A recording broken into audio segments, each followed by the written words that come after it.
PYQ discuss कर रहे हैं class 12th chapter 3 current electricity के। ये क्वेश्चन CBSE में 2023 में आ चुका है। क्वेश्चन है 3 resistors having value R1, R2 and R3 are connected in series to a battery. Suppose R1 carries a current of 2 ampere, R2 has a resistance of 3 ohms and R3 dissipated 6 watt of power.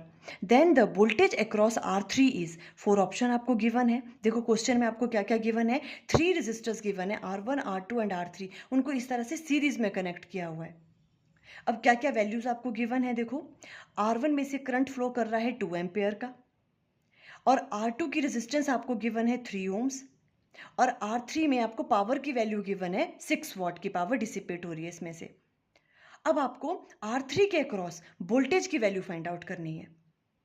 अब देखो सबसे पहले हमें power का formula पता होना चाहिए। Power का फॉर्मूला क्या होता है, V इंटू आई। तो वहां से वोल्टेज की वैल्यू क्या आ जाएगी, पावर डिवाइडेड बाय करंट, है ना। P equal to V3 into I. यहाँ पे वोल्टेज की वैल्यू फाइंड आउट करनी है ना, उसे हमने V3 का नाम दे दिया, तो पावर क्या हो गया V3 इंटू आई। तो V3 की वैल्यू क्या आ जाएगी, पावर डिवाइडेड बाय आई।